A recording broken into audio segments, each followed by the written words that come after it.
সাংগঠনিক অভিভাবক জনাব তারেক রহমান, আমি যখন ওনার কাছে অনুমতি চেয়েছিলাম গোপালগঞ্জে আসার জন্য, উনি তখন একটা নির্দেশনা দিয়েছিল যে যাবা কিন্তু ঈদের দিন একটু এতিম বাচ্চাদের সাথে যদি ওদের সাথে তুমি একটু খাও তাহলে ভালো লাগবে, আমারও ভালো লাগবে।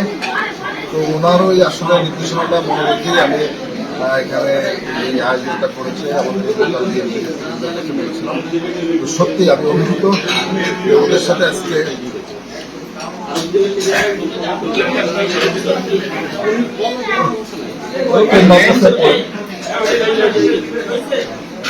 দিনের রাস্তায় আছে।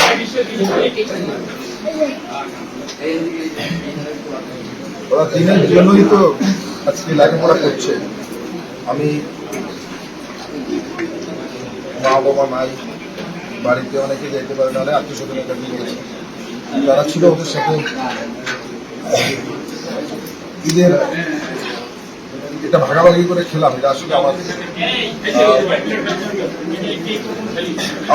আমারও মা বাবা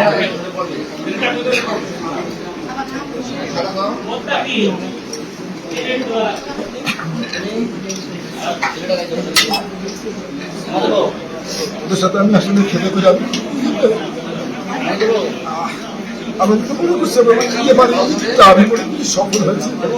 ওদের সাথে আমি আজকে এখানে সময় দিতে পেরেছি। আমার বাড়িতে অনেক মেহমান, আমি মনে করি যে মেহমান থেকে আমার বড় মেহমান, এবং আমি ওদের সাথে আজকে এখানে উপস্থিত থেকে ওদের সাথে আমি যদি ডাল ভাত খেতে পারলাম, যে আমার জীবনের অনেক কিছু। তো আল্লাহ যেন সবসময় ওদের পাশে থাকার জন্য অভিজ্ঞান দোয়া করবেন। আপনারা যারা সাংবাদিক আছেন আপনারা আমাদের জন্য দোয়া করবেন। আশা করছি আমরা সবাই বেশি বেশি করে দিনের রাস্তায় মেহনত করবো, এবং ওরা অবশ্যই আমাদের দেশের অনেক বড় বড় আলেম হবে, দেশের ইসলাম ধর্ম প্রচারের জন্য ভূমিকা রাখবে, সেটা আমার